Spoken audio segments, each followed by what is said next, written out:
Hello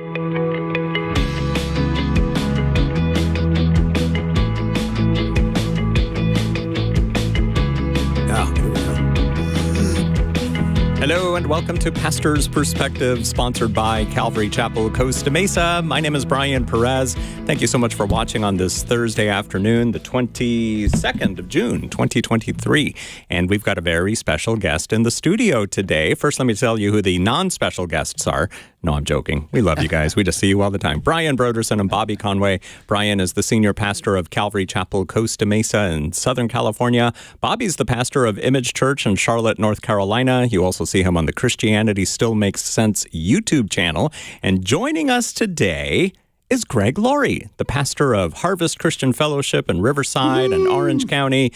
And, of course, from the SoCal Harvest coming up in about a week and a half or so here in Southern California. And you hear Greg on the A New Beginning radio program. So, Greg, great to have you here, man. Great to be with you. Thanks for having me on. Great to be with everybody. Bobby and Brian, it's great to see you all. Yeah, it's great to see you. Hey, likewise, Greg. Everyone's wearing glasses, I noticed, so I'll put mine on too. So we'll all have glasses. Perfect. Yeah. Well, these are props. There you go. You know, Props, yes. yeah. We want to look intelligent, so we put these on. Yeah, glasses help. That's right. Yeah. They really help if you can't see. Yes, they do. So it's great to have you on. Thank you. It's been a long time since It has we've been a while. been in the studio together, but Yeah. it's always good when we get to do this. And today we're not going to be taking any calls today because we just want to catch up with our friend Greg Laurie, Thank you. who has been here, there, and everywhere. Sounds like a song. Yeah, and that's not totally unusual for you because that's kind of your life. But this film thing that you've been involved in has really taken you a lot of places recently, right? It has. It's, John Irwin, the director, told me this film will go everywhere. And he said ultimately it could reach upwards of 100 million people. And it's not that I didn't believe him, but that's kind of hard to wrap your mind around something like that. But we have just been blown away by this film because it had a great theatrical release here in America. And now it's opening in theaters around the world. Like it's opening right now in the UK. It's going to be in Ireland. It's going to be in India. It's going to be in Latin America. It's going to be... it's already been in Australia and New Zealand, so it's doing that. But plus, it's on streaming platforms, Apple and Amazon Prime and others. But it's on airplanes. Yes. So people all the time are saying, "Oh, I saw it on a plane," and we're hearing stories of people coming to Christ, watching it. The cool thing about the film is that it goes where I could never go. And it kind of reaches unexpected people in unexpected places, and I don't think they know what's coming because I think it's a beautifully directed film. People are kind of pulled into the story, including non-believers. Yeah. And next thing they know, they're being disarmed and it's touching them. And it's, of course, the origin story of this movie has happened right here where we're sitting. This is the story of Calvary Chapel. It's a story of Pastor Chuck and Lonnie Frisbee and Kay, your mother-in-law and your father-in-law. And it's a story of Greg and Kathy, a young Greg and Kathy meeting. And so it's got a lot of storylines interwoven. And it's a story of a generation that came to Christ during the Jesus movement. Yeah. And of course, we're talking about the Jesus Revolution film. Film, yes. And there's the DVD. Yeah, it is amazing just how this is resonating with so many people. And, I think especially with non-Christians. And the funny thing is I heard somebody the other day telling the story of having seen it on a flight. Wow. And that was the thing that kind of just was like, well, you saw it on a flight. Yeah. But then I remembered, what was the movie with the Bethany Hamilton story? Yeah, Soul Surfer. Yeah, Soul Surfer. I remember seeing that on a flight years ago and thinking, that was cool. But yeah, to hear that that the people had watched it on the plane. Well, I think really it was when we were shooting this movie, I said, to the director, John Irwin, I said, we really need a scene in this film when my character accepts Christ that is so clear that a person watching it could see how they too could accept Christ. I said the ultimate win would be if while I'm praying that prayer in the movie, that there could be people actually praying that prayer in theaters or wherever they're watching it. And so that was not in the original screenplay. That scene at the baptism where Greg, played by Joe Courtney, is baptized by Lonnie, played by Jonathan Rumi, that scene was not there. So John went back and rewrote that scene. And for many people, they see that as the most powerful scene in the film. It's a climatic moment. Everything's been building for the first hour to this moment. And then, of course, when Greg is baptized and he goes down really deep. And by the way, that was shot in a water tank in Alabama.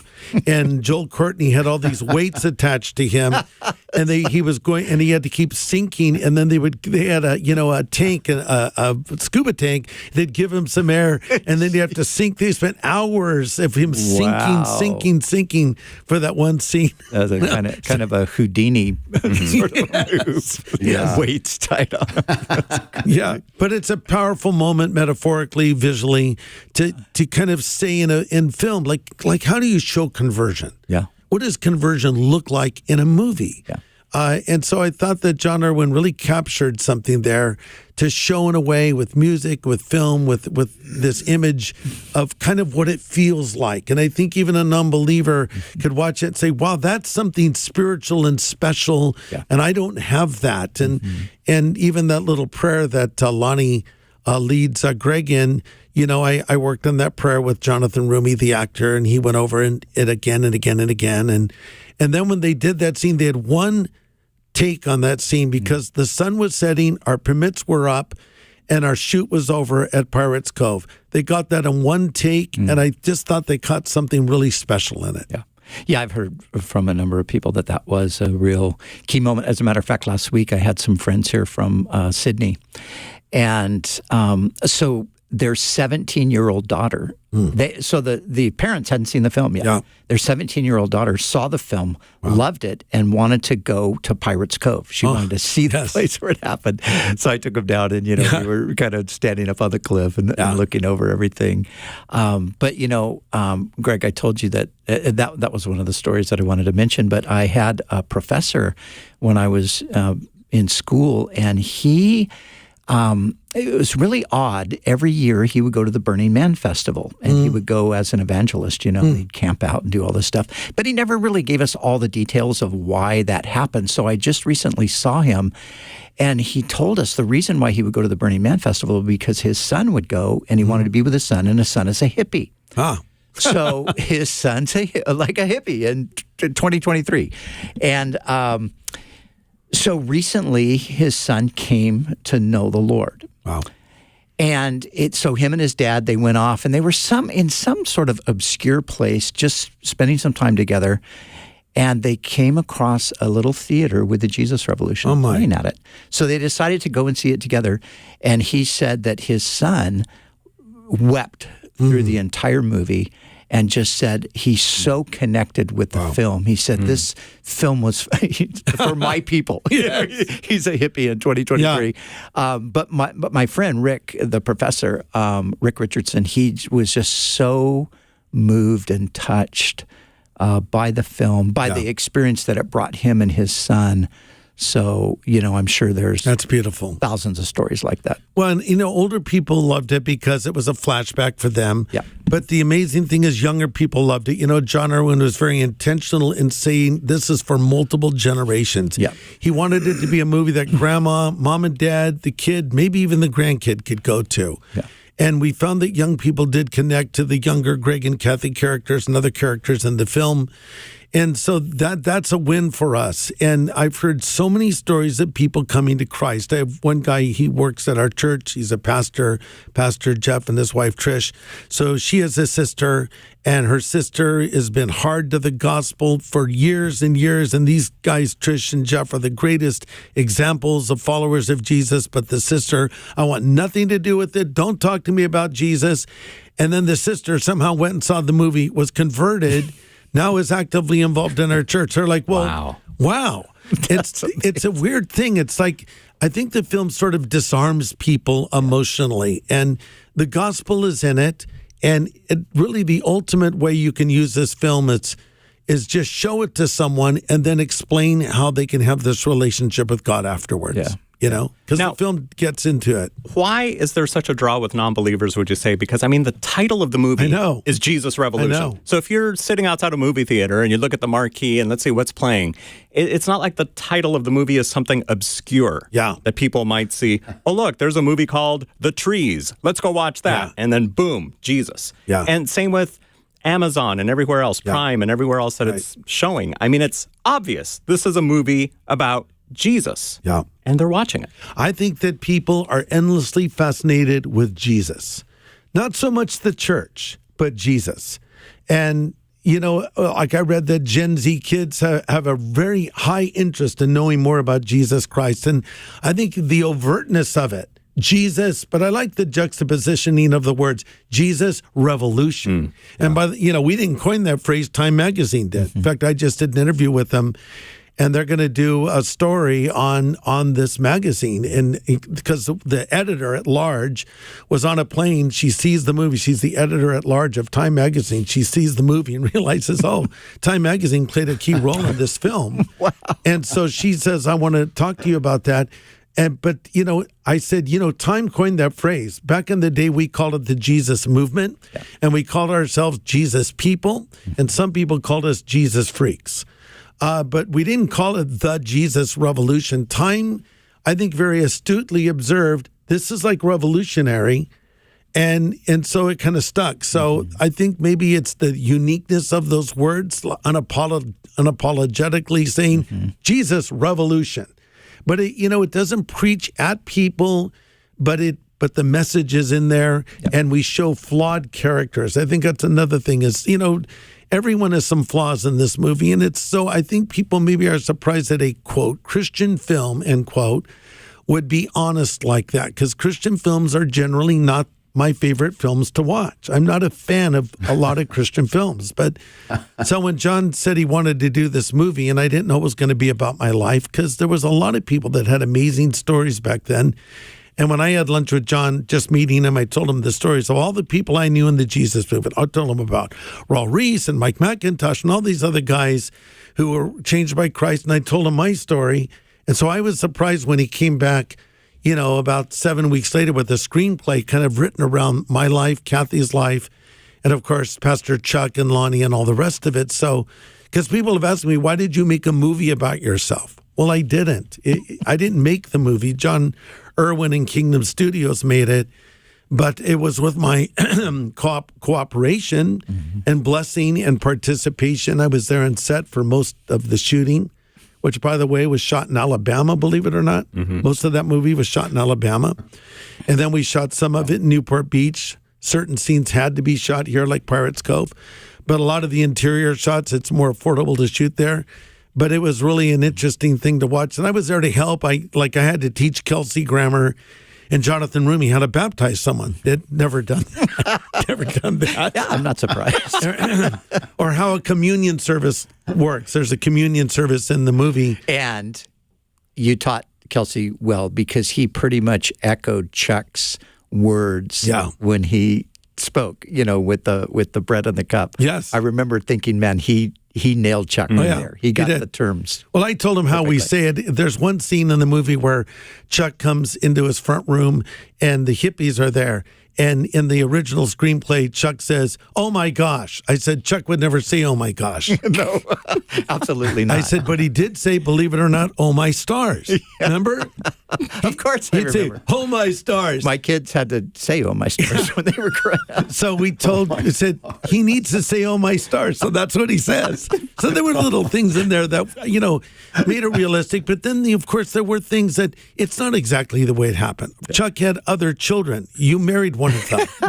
So, you know, he had two sons. Listen to this. This is what Jan said. Jan loved the movie. I think Jan's seen it like 4 times. You know? But here's what she said to Cheryl. She said, they gave me your personality.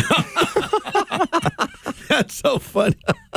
So, so John, like, literally eliminated members of the family. And another funny thing, so, like, in the movie, I fall in love with Kathy before I'm a Christian. I didn't meet Kathy till after I was a Christian. But before I was a Christian, there was this kind of cute girl who was a Christian that I was kind of drawn to. And I went over and saw her in the Bible study on the front lawn of my campus.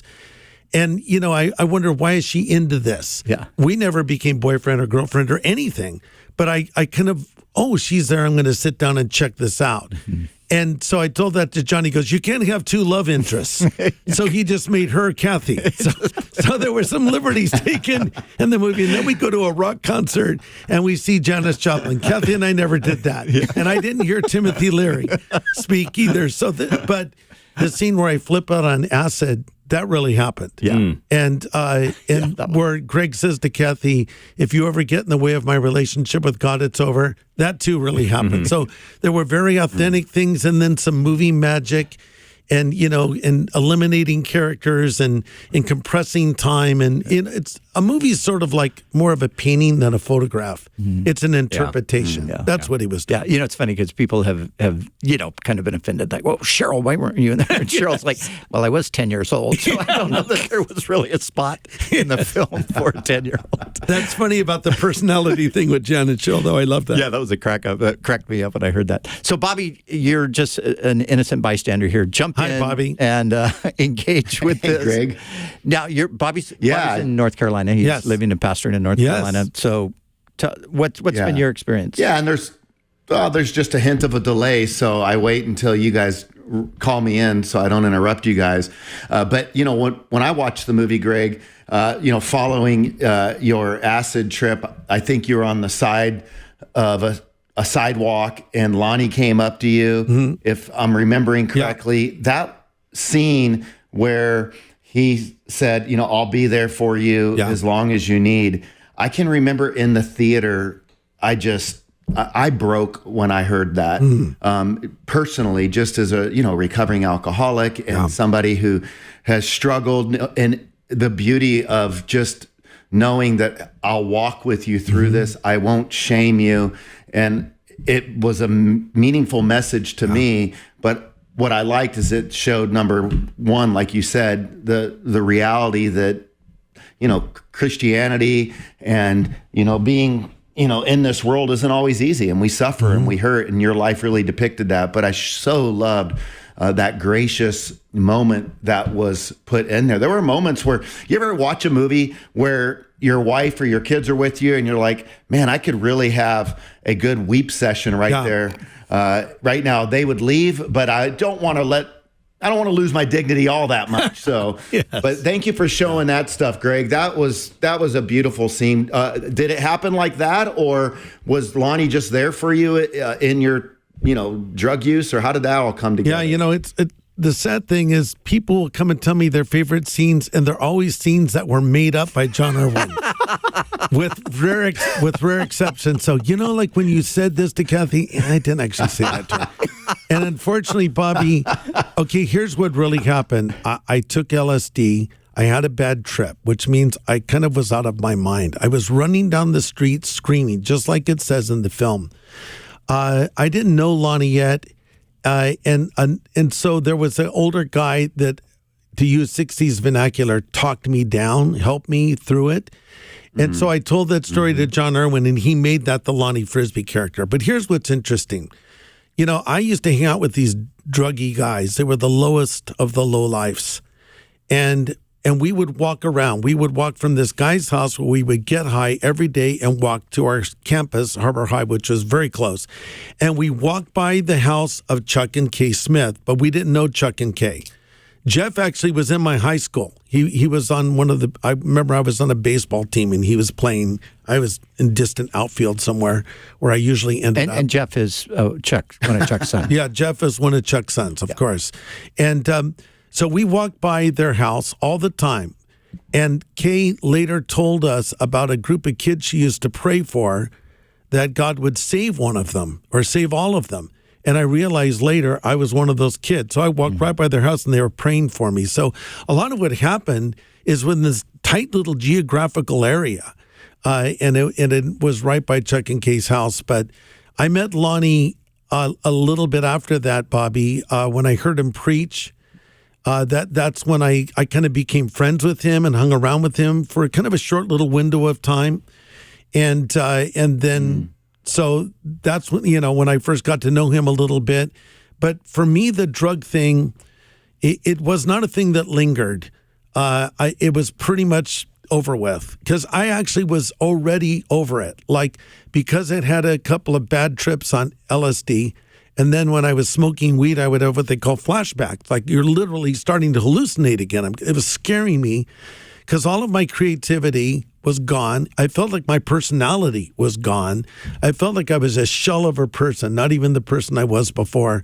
And through process of elimination, I knew I didn't want to do drugs anymore. But I thought, but what do I do? Because, you have to understand culturally at that time, the drug thing for us was not like so much of an addiction thing, though there were people addicted to drugs. It was a searching thing. Like, if I take LSD, I'll find the answer. Mm-hmm. And of course, there were no answers to be found, just more questions and more emptiness and more problems. And so I was like over it and ready to stop. But I thought, well, okay, I know the answer I'm searching for is not in the alcoholic haze of my mother's life. I know it's not in the drug-infused phase of my life. Where is it? And it was when I saw the Christians, I thought, wait, what is this? And then I heard the gospel and I accepted Christ. And so giving up weed was pretty easy. I never wanted to get near LSD again. So that was kind of the end of my drug experiences. But I know for others, it's not like that, and they continue to struggle and it continues to be an issue, or with drinking. And, every one of us is different. But for me, it was kind of that chapter closed and a new chapter opened. Yeah, I was kind of like that too. I kind of finished with the drug thing before I got saved because I just realized this is not helping me at all, and I was having similar kinds of experiences to what you had. So it was, though, it was on your high school campus that you actually first encountered Lonnie, right? Yes. And he was the guy preaching, and that was where that was where your actual conversion took place. Yeah, correct? It is. And I just found out something recently because I'd never read Lonnie's biographies. He's written like 3 volumes. Yeah. So I was reading through one of them, and he said that on that particular day that they were meeting outside. Normally, the Christians met in a science room for their Bible study. On this day, the air conditioning was broken, so they went out in the front lawn. So I'm walking across my campus looking for this girl, and I see the Christians. I would not have gone into some science room with a bunch of Christians. Like, I wouldn't want to go into a room full of Jesus freaks, because actually we had a lot of Christians on that campus. And when I transferred over from another school, they said, Greg, be careful. There's a lot of Jesus freaks on this campus.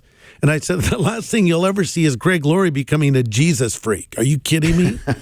So I wouldn't have gone in that room. Yeah. But because they were on the front lawn, I felt, okay, well, I'll sit, a distance away where I can kind of eavesdrop, but I don't want to be a part of it. But that's when I heard the gospel. And so they're singing these songs about Jesus, and I'm kind of intrigued. Like, why would they do that? That makes no sense to me. And I wanted to just dismiss them all as idiots or, lunatics. But the problem was I knew a couple of them from earlier years, and I knew they were not insane people. So I had to kind of entertain the thought that maybe something's happened to them. And then I just entertained this thought, what if that's all true? Then I dismissed it. Of course it's not true. Because of my upbringing, 7 husbands of my mother and living all over the place, I was very cynical. And then the thought came back, what if it's true? But it can't be true. And then Lonnie, who was on campus that day, stands up. And, of course, he looked like Jesus. He had shoulder-length hair, beard, and he even wore a shirt that kind of looked like a robe, And he stands up and he starts preaching, and I'm like kind of stunned by this whole thing. And I don't remember most of what he said, but he said, Jesus said, you're for me, you're against me. And I looked around at the Christians, and I thought, well, I'm not one of them. Does that mean I'm against Jesus? I mean, I always kind of believed in Jesus, but I didn't know I could have a relationship with him. I just saw him as a historical figure, but I couldn't discount the fact that these people seemed to know Jesus. And he gave an invitation for people to come forward, and I thought there was no way I would ever do that. And next thing I know, I was up there praying. So I told the story. I've told this publicly many times, and I told it to John Arwen. John says, I need your permission to move your conversion to right before you're baptized because the sun's setting and it's going to be a great scene. I said, well, John, as long as I'm converted, I'm okay with it. So he moved it to right before I was baptized. But in real life, I did it at my high school campus.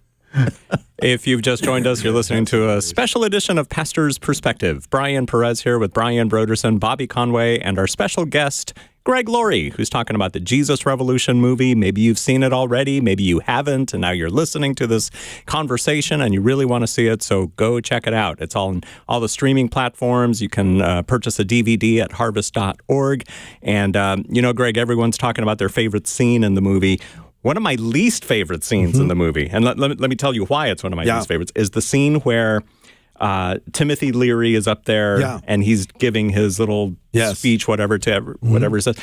And the words he says, it's not that I didn't like the scene, it just made me sad because I'm thinking, what he's saying, what he's offering to all these young people is something the church should be offering to the young people. But instead, the church is often seen as just this place that, no, you're not welcome here. No, you're, get out of here. You're not perfect enough or whatever. Timothy Leary was saying, oh yeah, come as you are. This is you're accepted here no matter what. And I thought, man, we've messed up in so many ways. And those were his real words. John Irwin actually went and found a talk that Leary did, and those were his actual words. But that was you remember it was juxtaposed with the scene where Chuck and Lonnie are in Chuck's house, and Lonnie is telling Chuck there's a generation searching. Then it cuts over to Timothy Leary speaking, and Greg and Kathy there. And then Timothy Leary says, be reborn, and LSD packets fall out of an airplane. And then it comes back to Chuck and Lonnie, and Lonnie's saying to Chuck, the doors of the church are closed. And so it's a kind of a revelation moment for Chuck to do something. And that's where we all, the kids then realize this answer is not in this other stuff, the drugs and the Timothy Leary and the rock bands and all that, but it's in Christ. This was the counterfeit. And the real thing was a relationship with Christ. Brotherhood was in the family of God. And love that we wanted was, in a relationship with the Lord. And so he was trying to show the contrast there. Yeah. So people have asked me, obviously because of my relationship with Chuck, well, how much was real and what was it like and that? And the one thing I said, I mean, obviously there's a bunch of details that are not exactly the way they happen. I said, but I think what the movie really did well, I think it captured the era. I think you really got a feel for what the world was like at the time, what young people's lives were like at the time. And, that crazy scene in the van, I lived that same scene a few times. So I'm like, that was, and, the party where, Kathy's sister, the OD and stuff like that. It's like, okay, that's all very, very real. I've seen all of that stuff in my own life experience. So that's what I've said. I said, it really captured the era really well and captured the era in the sense of what God was doing. And Greg, you and I have talked about this before. I think, and I was talking about this to somebody today, I think in some ways it's kind of unexplainable humanly. God just did something that was, in some ways it was so radical. It was, I almost think of all the, revivals in history, this could be in some ways the most crazy one. That God was working in the midst of such madness. And, graciously and patiently working with people who, like from the stories from God's Forever Family and all of this stuff in San Francisco, where, they would lead somebody to Jesus and take LSD to celebrate because their friend got saved, and you're just like, okay, that's complete madness. But in the midst of it, it wasn't like God was using the LSD, but in the midst of it, God was patiently still working in people's lives to bring them, finally they figured out that this probably isn't the best idea, So, but think of all the historic moves of the Spirit, and you look at this one and think, wow, this is really wild. And I think in some cases for ultra-traditional Christians, that freaked people out. It's like, well, wait, God can't, no, that can't happen. That's right. So we can talk about more when we come back. Yes, Pastor's Perspective. We'll come back in just a little bit with our guest, Greg Laurie. We're talking about the Jesus Revolution movie and also the upcoming Southern California Harvest Crusade, July 1st and 2nd. You can find out more at harvest.org. You can purchase the DVD there or the Blu-ray or watch it on your favorite streaming platform. And we'll be back in a little bit with our guest, Pastor Greg Laurie, here on Pastor's Perspective.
We're back on Pastor's Perspective. Thank you so much for joining us. Thanks for listening on the radio. Thanks for watching online on Facebook and YouTube.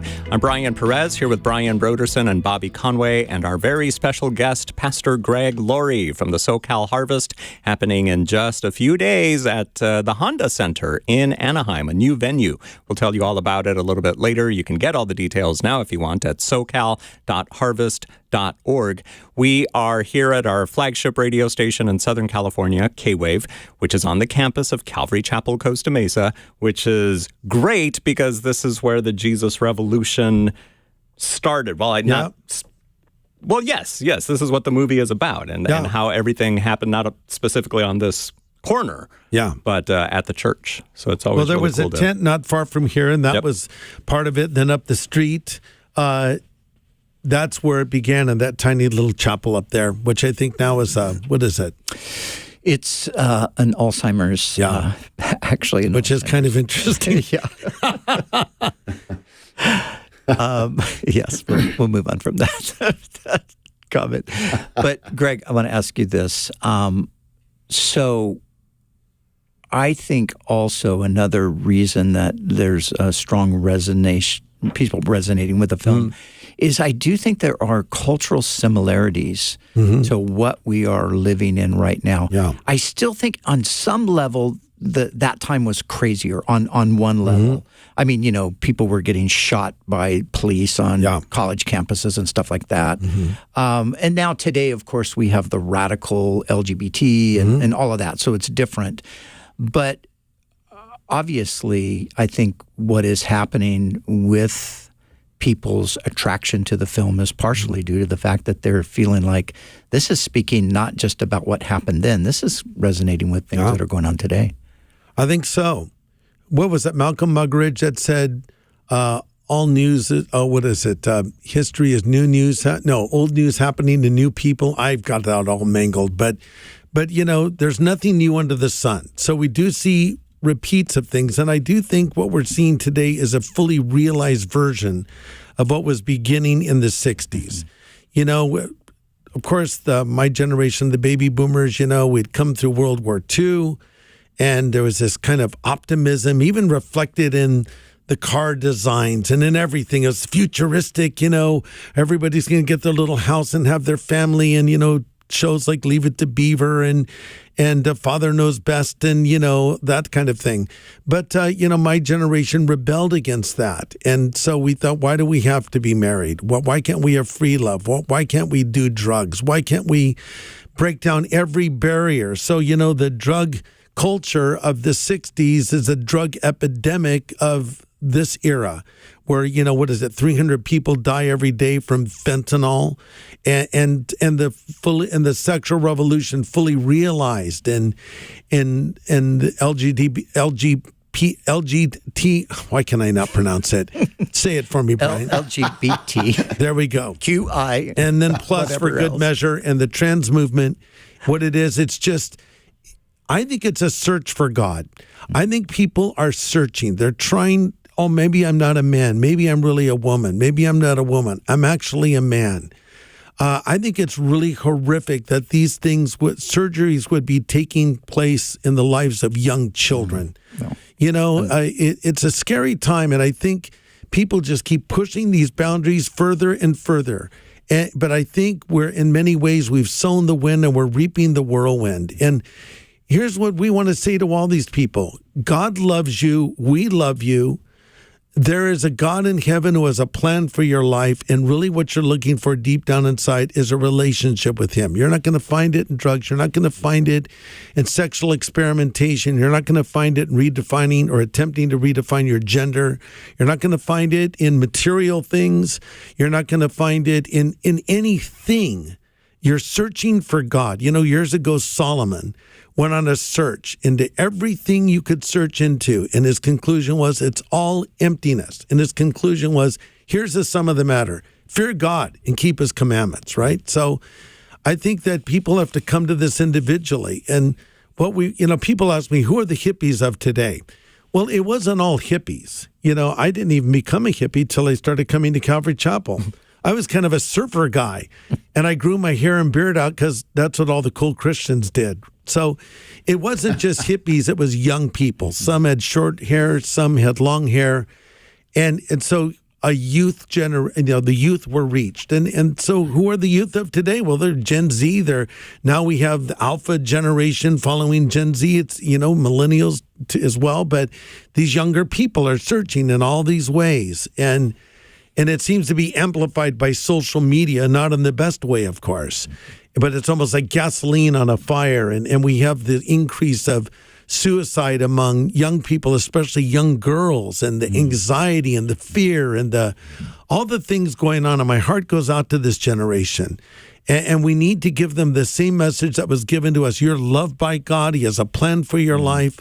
These things are empty. Come to Jesus. And that's our message. It's Jesus. You know, he's always the answer. He's always, like Paul said, I don't want to know anything else among you except Christ and him crucified. So I think we need to remember in the church, our message is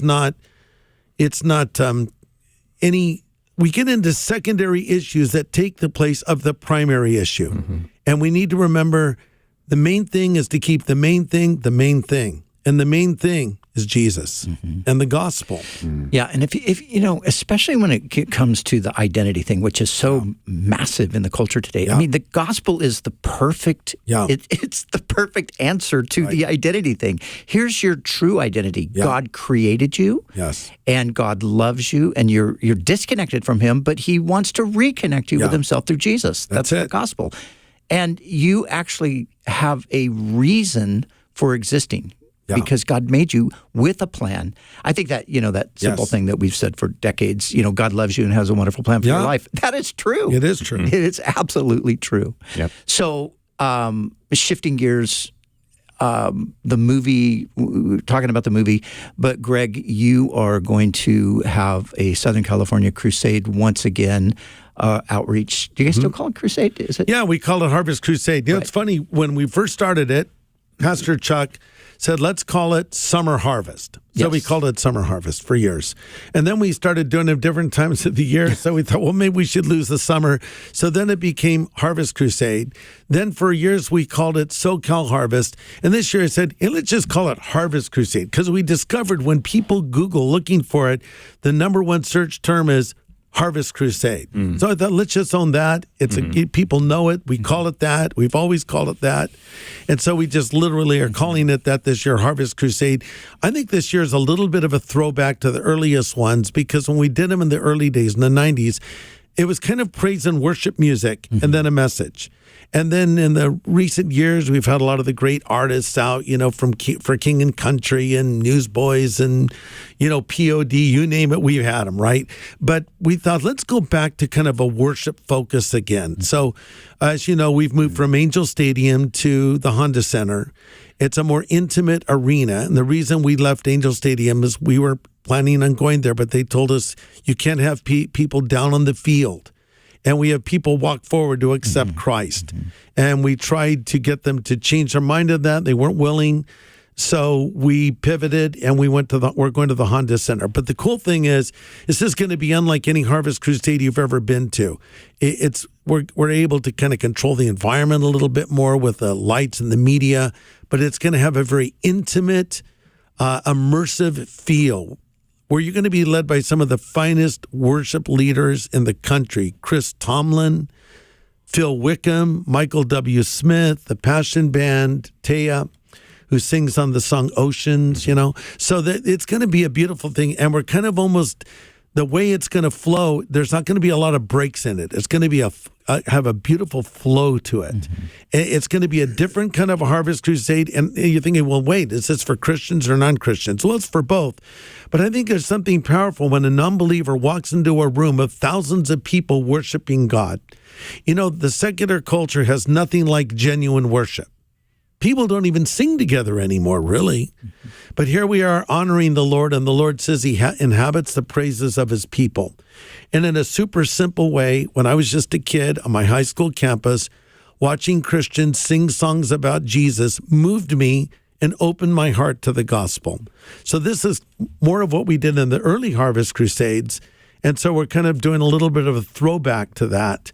And it's going to be beautiful. And I think you should get there early because it's going to be unlike any harvest event you've probably been to. And you guys are doing two nights. 2 nights. Correct, yeah. Yeah. Yeah, so, space is going to be limited, though, right? In comparison to the stadium. It's true. Yeah, this is the unfortunate thing. So maybe we'll return to Angel Stadium. There was an article in the Washington Times about it, and they interviewed folks from there, and they said, we want Harvest to come back. Well, we're willing to come back, but we want to have people come down on the field, because that's a big part of what we do in the Crusade, is they make their public profession for Christ. They don't have to go in a field to accept Christ. We know that. Yeah. It's just moving your heart toward God and believing. Yep. We don't think there's something magical in walking forward or magical in repeating a prayer, but we think this is a beautiful thing, and there's something that really marks it when you make that public stand. And so we're going to do it that way at the Honda Center, and maybe we'll be back at Angel Stadium next year. Who can say? Yeah. So Bobby, I don't know. Do you know, Greg? Did you know that Bobby actually came to faith through? I sure did. Your Monday. It was Monday night. And we're very proud of him. You're doing such a great job, Bobby. Yes, I knew that. Aw. Bobby, tell that story again real quick. Yeah. Oh, yeah. Playing college baseball at Saddleback. And my teammate, Cade Gaspar, he ended up getting drafted out of Pepperdine as the number 1 pick for the Detroit Tigers back in '93. And he loved listening to you. And him and his sister said, you got to hear Greg Laurie. And so I was totally unchurched, just partying. And I never heard the gospel until I was introduced to you and Cade. And so he would bring me on Monday nights, and all you guys would do is worship. And I didn't know church language. I mean, if you'd have said, turn to Romans, I would have thought, well, I didn't bring Romans, I brought my Bible. That's how in church I was. Yes. If you talked about the forefathers, it took me months to figure out that it wasn't F-O-U-R, it's F-O-R-E. So I was clueless, Greg, totally uneducated, couldn't pass a test to get in the military, failed the ASVAB 3 times to go to the Marine Corps. But what you laid out, it just transformed my life. And I literally was so thankful, and I resonated, and I didn't know what was going on around me. Everybody seemed to have questions. Some had 1, some had 2 for you, raising their hands. But it was beautiful, and it all began to make sense, and I'm so thankful. So yeah, hearing your voice and sitting across the screen and being a fly on the wall in this moment is, well, it's pretty special. I'd say, you're kind of like my Billy Graham, in that way. You looked up to Billy Graham as a youngster, and your life was radically impressed by him. And so I just feel so thankful to Pastor Brian for this role, and just to be around all of you guys. It's really quite special, to be honest, and just thankful for you, Greg. Well, thank you so much, Bobby. It's a beautiful story. And we're, for years we did these Monday nights here at Calvary, and that is what turned into the Harvest Crusade. And so that was a very special time. It went on for like 13 years, and then one thing led to another. And so we're thankful for Chuck's vision and these great opportunities that opened up for us. And one day you wake up and, whoa, I'm 70? How did this happen? I was like, when you heard me, I was probably in my 30s. And so... Yeah, you were late 30s, 40. Yeah. But you were still talking about your hair, and it would crack me up. Like you had like a mullet or something going back then, I think. I had the worst thing you can have. It was a skullet. And a mullet is when you do a comb over, which you should never do. I had a comb over, and it was long in the back, so it was a skullet. And when I look back at those old hairstyles, I'm like, oh my gosh, no. But that's what I was doing. Greg, you've aged well, and your style has really improved over the years. Okay. I mean, but you were always with the times. But we look back and think, how did we ever think that we should dress like that? I know. I mean, Very, very true. I see pictures in the 80s of me. I don't know if you remember when I used to have glasses that were like this big. You did. I remember that. And I'm like, well, why did I think I should wear those? What was going through my mind? But everyone was wearing them, so it was okay. I know. It just seemed like the thing to do. But the 80s were kind of just fashion-wise were bizarre. I do not think they're going to ever make a comeback. Let's hope not. Hey, I had one question, Brian, if I could ask Greg. And it's this. You mentioned, Brian, a moment ago, the similarities when you juxtapose today with the 60s, and you think of the sexual revolution, the drugs, the searching. And I can see a lot of that. The part that I'm wondering about is this whole idea of sin. It seems like Satan's done a masterful job in getting our culture to call evil good and good evil. Yes. And I wonder if that felt that way. I wasn't alive in the 60s. Did it feel that way? Like where, they were the sexual revolution, it was so celebrated like in the LGBT, or is there a different kind of celebration where today it feels like you can't call anything, like for example, you could go to a bookstore and a transvestite could show up and do story hour and give a lap dance to a kid.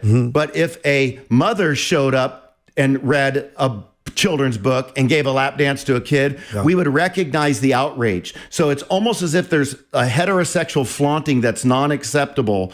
But in the LGBTQ, it's like, if it's flaunted, let's celebrate it. I wonder, what is this going to mean for presenting the gospel and talking about sin when our culture sees it not as sin, but something to celebrate? Yeah. And it was different back then because, there was kind of a conservative culture of sorts.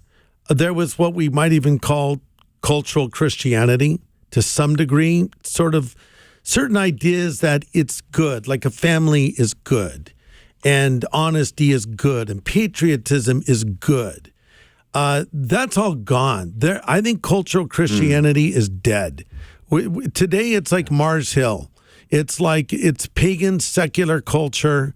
and people believe anything and everything, but it's actually hostile toward our values as believers, or it wasn't that way in the day. It was more like, here's kind of a quasi-conservative culture, and I use the word quasi. It wasn't Christian culture, but it was quasi-conservative, and this counterculture, so they were very different, coexisting in the same world, one pushing against the other. Now it's like, almost like the counterculture is the pervading culture.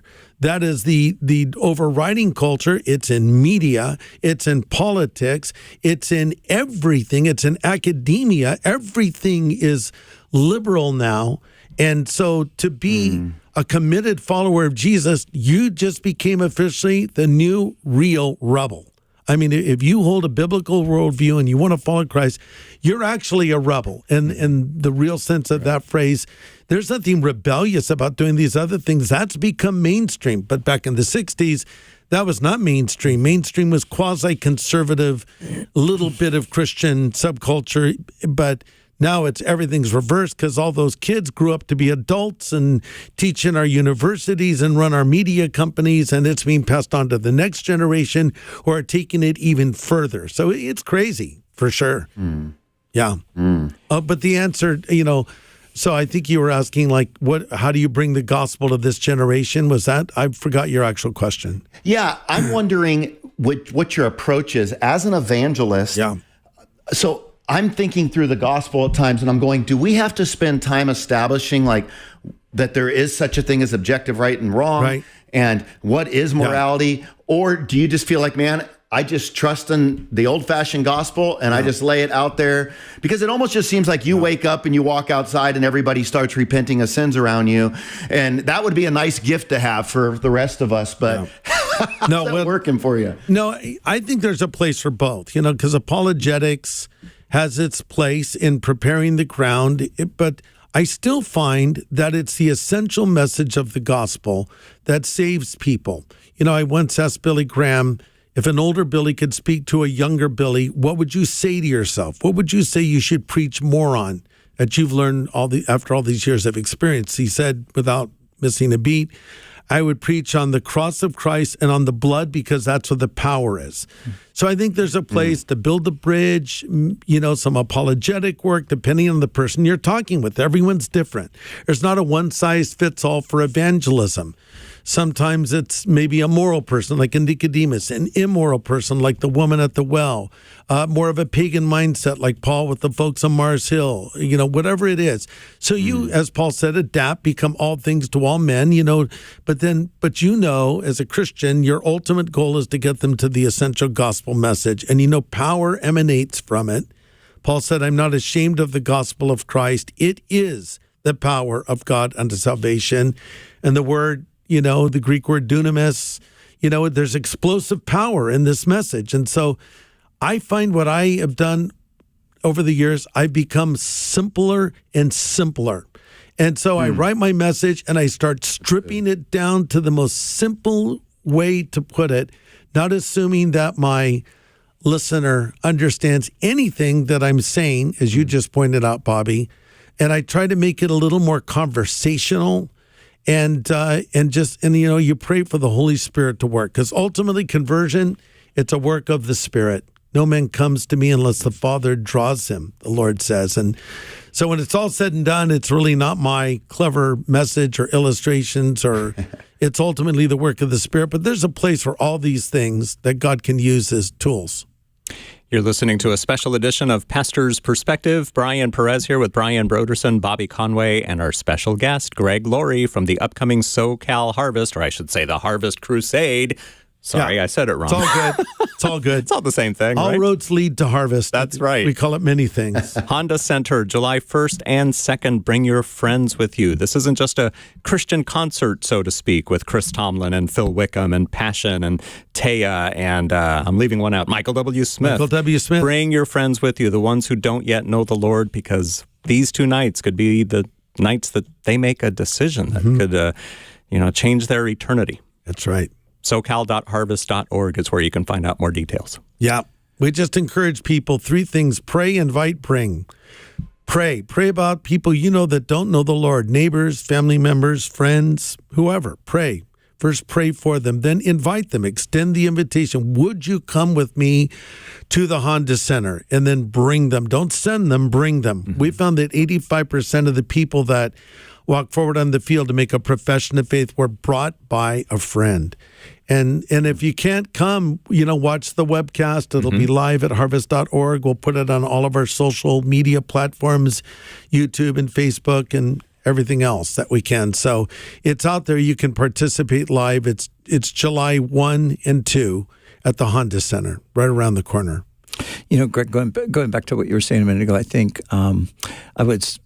somebody asked me to do this little 5-minute thing on Billy Graham, of all people. I don't know why they asked me to do it, but I love Billy. I read his autobiography and other things, of course, on him. And they were asking me from a preaching standpoint, like, what are the things that kind of stood out? Mm-hmm. And I said, the one thing that always stood out to me with Billy was his simplicity. Yeah.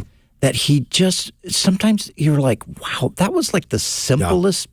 And I remember that time when he was preaching that, like the largest crowd ever. It was all simulcast. Yeah. It was like 1 billion people or something. Yeah. It was crazy, some crazy amount.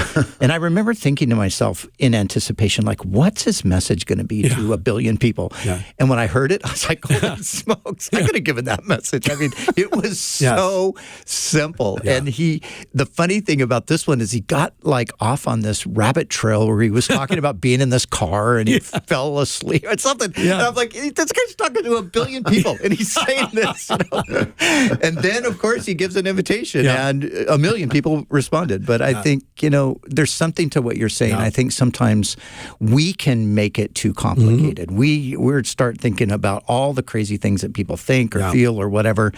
And a friend was sharing with our church last night, and she's like an evangelist who lives in England, and she was saying, nowadays she's just straightforward and like, come with me to this event. Yeah, it's about Jesus. We're going to tell you about Jesus. You need Jesus. Your life is so screwed up. There it is. Just come on because God loves you. And and I think sometimes, we're beating around the bush. We're kind of afraid to really say what it is and just spit it out. Yeah. The simple and the big fear with everybody is, well, I don't know what to say. Mm-hmm.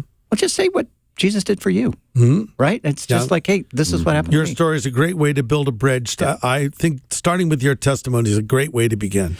Yeah, and people often, that's an easiest way to begin so often. People ask you what you do, what you're about, or any of that sort of thing. So I once was lost, but now I'm found. There it is. Yep. All right, Greg Laurie, thanks for coming on Pastor's Perspective. It is good to have you here. The door is always open. Come anytime. Bring Kathy with you next time. Yes.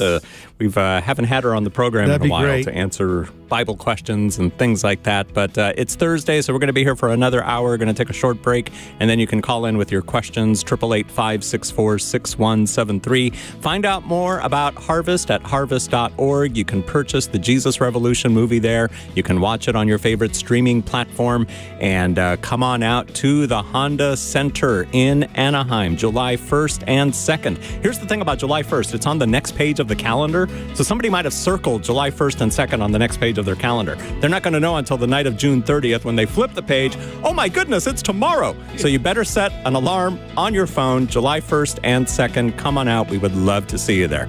For Brian Broderson and Bobby Conway and Greg Laurie, I'm Brian Perez, and Pastor's Perspective was sponsored by Calvary Chapel, Costa Mesa.